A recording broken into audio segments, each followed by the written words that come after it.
Kapag lampas 60, hindi mo kailangan ng mamahaling membership para lumakas ang kalamnan. May isang galaw na ginagamit ng mga physical therapist at doktor sa buong mundo na direktang nagpapalakas sa hita, puwit at core. Ang mismong mga kalamnan na nagbabangon sa iyo mula sa silya, nagpapaakyat ng hagdan at nagiiwas sa pagbagsak.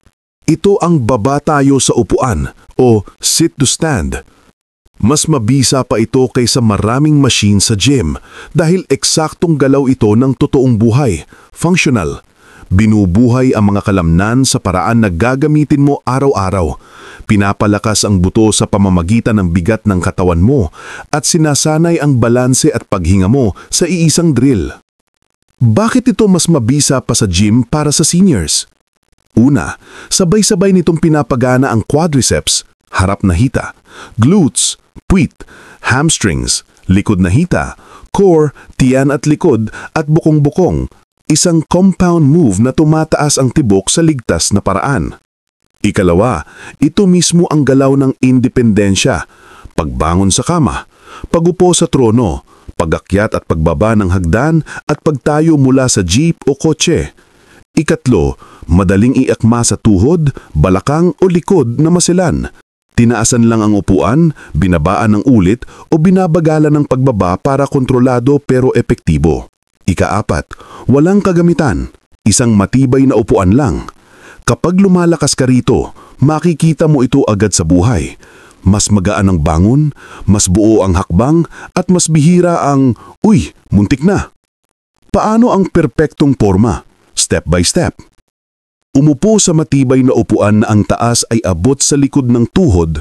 Kung masila ng tuhod, mas mataas ng kaunti. Paa nakalapat, lapad balakang ang pagitan, bahagyang nakabuka palabas ang daliri ng paa. Tumuwid ang likod, tingin sa harap, tiyan bahagyang hinigpitan na parang may zipper na isinasara. Ilagay ang mga braso na katawid sa dibdib o bahagyang hawak sa sandalan kung kinakailangan. Huminga papasok, ilapat ang bigat sa sakong, isulong ng kaunti ang dibdib, huwag kukuba, itulak ang sahig at tumayo hanggang tuwid ang tuhod at balakang, huminga palabas sa pag-angat. Upong dahan-dahan pabalik, ilayo ang puwit paatras na parang may hinahanap na upuan, bilang ng 3 bago tuluyang umupo. Kontrol, hindi bagsak. Yun ang isang ulit. Kung may natutunan ka sa videong ito, pakihit naman ang like at huwag ding kalimutang mag-subscribe para updated ka sa bagong video ko. Gaano karami at gaano kadalas? Simula ka sa 2-3 set ng 6 to 10 na ulit, 3 hanggang 4 na araw bawat linggo. Pahinga ng 45 hanggang 90 segundo kada set. Sukatin ang hirap sa pakiramdam o RPE. Dapat nasa katamtaman hanggang medyo hamon. Kaya mo pa rin magsabi ng may ikling pangungusap. Kapag kaya mo na ang 10 ulit ng hindi hingal, may 3 paraan para lumakas pa. 1. Tempo. Bagalan ng pagbaba. Bilangan ng 3 hanggang 4. 2. Pause. Huminto ng 1 to 2 seconds sa halos upo bago umakyat. At 3. Load. Magdala ng magaan na backpack sa dibdib, 1 to 2 kilo lang sa simula. Huwag sabay-sabay, isa lang bawat linggo. May iniindang tuhod o balakang? Heto ang mga ayos. Sa tuhod, piliin ang mas mataas na upuan o maglagay ng unan. Tiyaking nakatuuro ang tuhod sa direksyon ng daliri ng paa, huwag papaloob. Isipin, itulak ang sahig gamit ang sakong. Sa balakang at likod, panatilihing tuwid ang likod, huwag kukuba. Maliit na unang range ng galaw, sa kaunti-unti ibaba habang gumagana ang pakiramdam. Sa vertigo o hilo, mabagal ang unang 3 ulit, hinga palabas sa pag-angat at iwas biglang tayo. Kung may bagong sakit sa dibdib, biglang pumamanhid o matinding kirot, hinto at magpatingin muna. Before we continue, paki-comment sa ibaba kung saang probinsya kayo nanonood at ilang taon na po kayo. Para maging mas mabisa pa sa gym, gawing micro-workout ang sit to stand.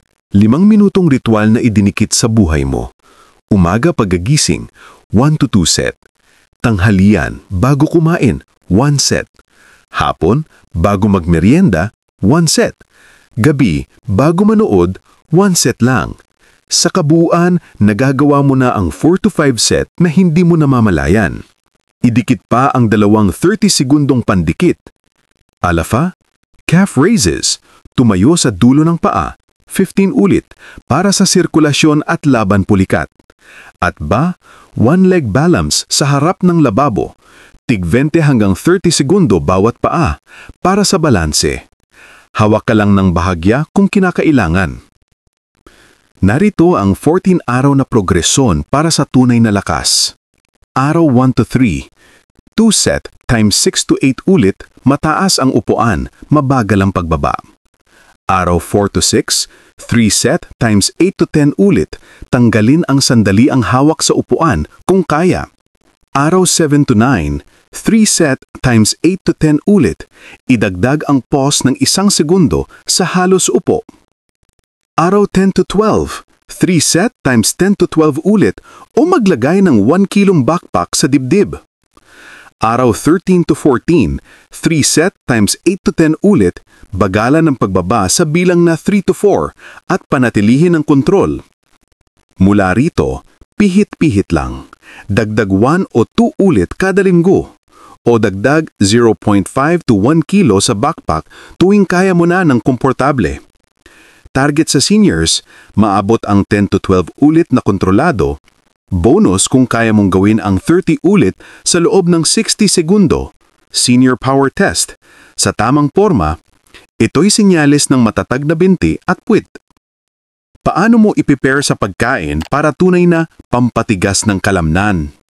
Sa loob ng 1 hanggang 2 oras pagkatapos ng pangunahing set mo sa umaga o tanghali, kumain ng protina na 1 palad, itlog, tokwa, isda, manok na walang balat.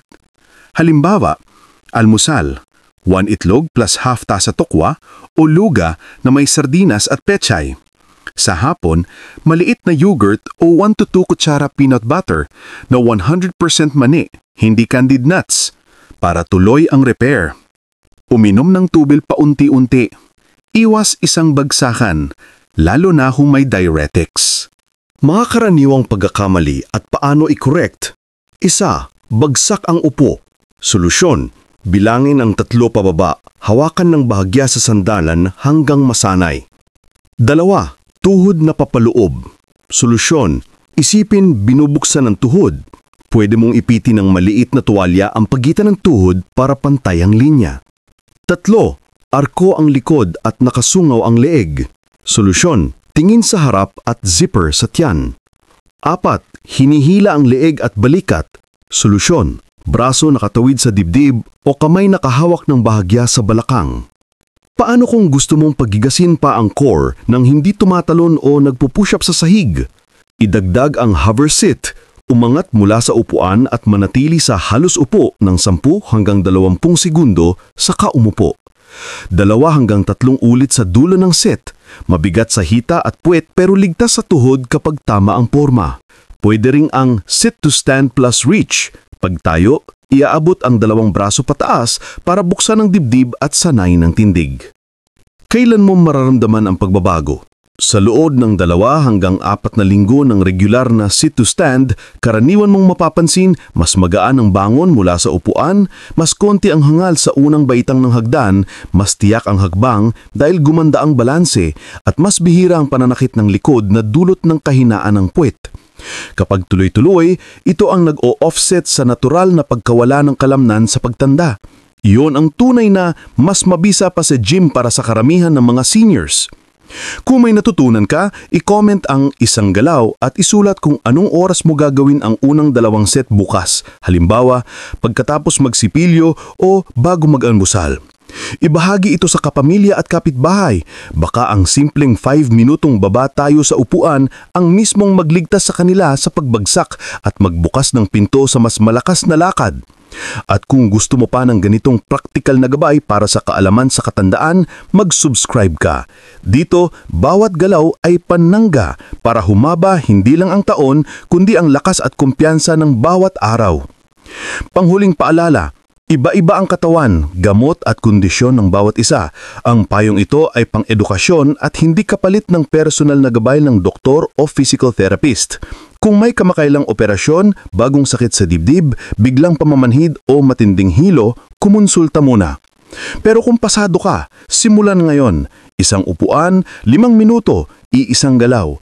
Ulitin araw-araw at panoorin kung paano ka lumalakas sa bawat bangon. Pakiclick lang ang video sa itaas para sa bagong kaalaman para sa iyo.